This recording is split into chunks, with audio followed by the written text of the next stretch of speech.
Good morning all of you. आप सभी का बीएससी सेकेंड ईयर की केमिस्ट्री क्लास में स्वागत है। पिछले लेक्चर्स में अपन ने वुडवर्ड फिशर रूल के कॉन्जुगेटेड इनोन्स का कुछ एग्जाम्पल सॉल्व किए थे।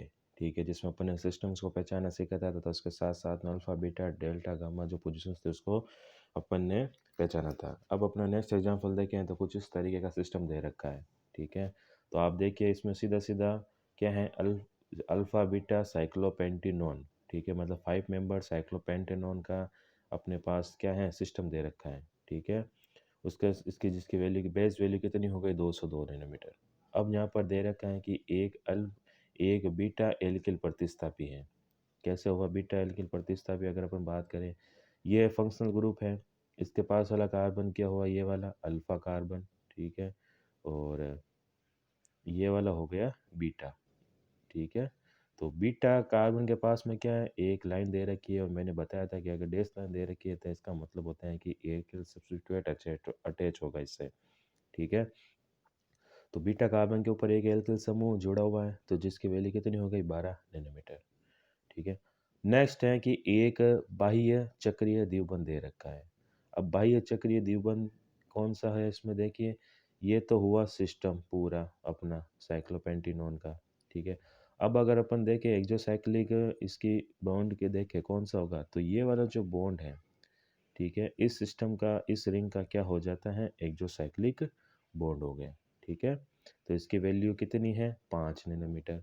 उसके बाद में अगर अपन देखें कि एक द्विबंध संयुग्मन का विस्तार कर रहा है। ठीक है, एक द्विबंध संयुग्मन का विस्तार कर रहा है, कौन सा होगा वो द्विबंध, देखिए double bond, single bond, double bond. ठीक है, तो ये तो कॉन्जुगेशन में थे। अब उसके अलावा अगर अपन देखें इसमें, ठीक है, तो जो ये वाला जो बॉन्ड था जो एक्सोसाइक्लिक था, ठीक है, ये एक्सोसाइक्लिक बॉन्ड होने के साथ साथ में क्या है, कॉन्जुगेशन का भी एक्सटेंशन कर रहा है देखिए। ठीक है, मतलब double bond single bond double bond single bond double bond, मतलब कॉन्जुगेशन भी इंक्रीज कर रहा है। ठीक है, तो अपन ने इसको क्या, एक double bond x conjugation extension भी कंसीडर्ड करते हैं इसके अंदर। तो जिसकी वैल्यू कितनी हो जाती है, 30।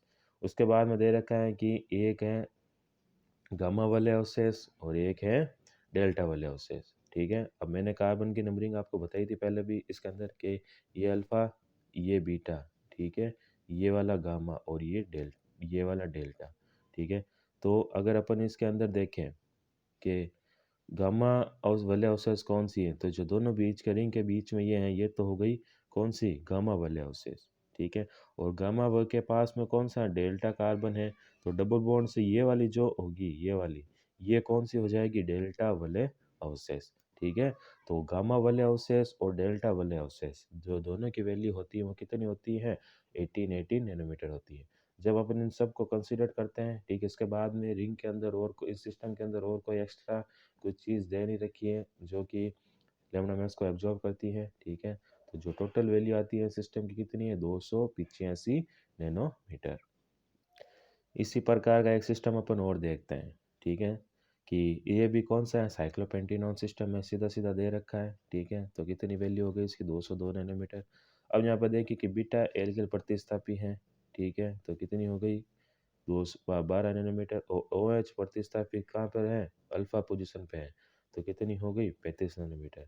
ठीक है, तो इसके कितनी आ गई, 250 नैनोमीटर। ठीक है, अब अपन कुछ और एग्जांपल देखते हैं इसके अंदर, जब अपन मिक्स में देखेंगे अब। ठीक है, कि अगर असाइक्लिक इस तरीके का सिस्टम दे रखा है तो पहले तो ये देख लीजिए इसकी बेस वैल्यू कितनी है, 215 नैनोमीटर है। अचक्रीय अल्फा बीटा अनसैचुरेटेड कीटोन है जिसकी वैल्यू 215 नैनोमीटर है।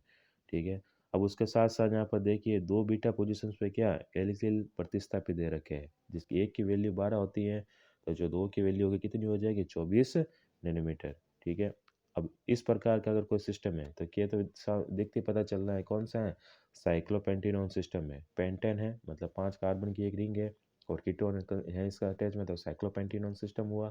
ठीक है, साइक्लोपेंटेनोन सिस्टम की जो वैल्यू होती है, बेस वैल्यू कितनी होती है, 202 नैनोमीटर। अब है कि बीटा प्रतिस्थापी, मतलब बीटा कार्बन के ऊपर एक प्रतिस्थापी जोड़ रखा है। ठीक है, कैसे, देखिए बीटा कार्बन है, अब अल्फा के पास तो क्या जुड़ गया यहाँ पर, ये CO ग्रुप।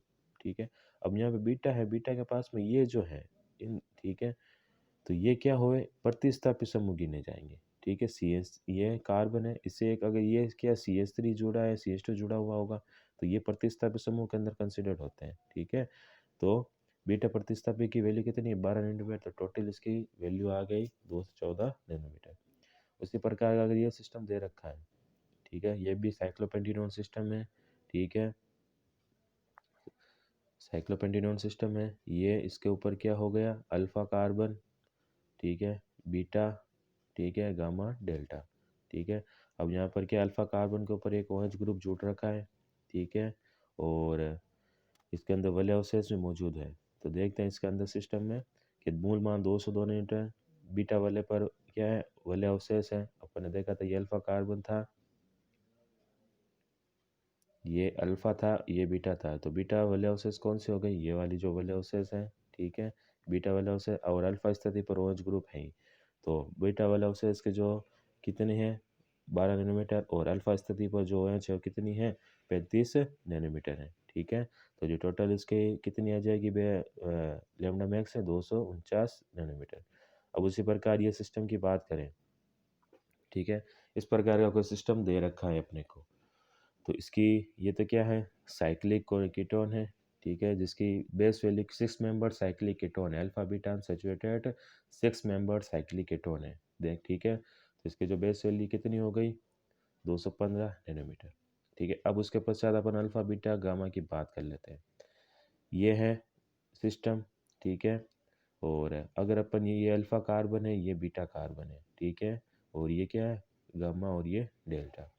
अब अपन यहाँ पर इसकी वलय अवशेष की बात करें कि बीटा वलय अवशेष, ये अल्फा ये बीटा, तो ये हो गया बीटा वलय अवशेष। ठीक है, उसके पश्चात अगर अपन अल्फा वलय अवशेष की बात करें, ठीक है, तो अल्फा वलय अवशेष ये वाली हो जाएगी। ठीक है, क्योंकि ये CO ग्रुप के बीच में एक्सटेंशन हो रहा है रिंग का, CO ग्रुप ऐड होने से, तो अल्फा वलय अवशेष ये वाली है। ठीक है, अब अपन बात करते हैं क्या, एक्सोसाइक्लिक बॉन्ड की, कि बाह्य चक्रीय द्विबंध।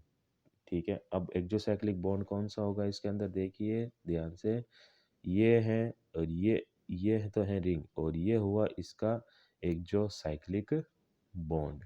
ठीक है, तो ये एक्सोसाइक्लिक बॉन्ड भी हो गया इसके अंदर, अपन ने कंसिडर कर लिया है।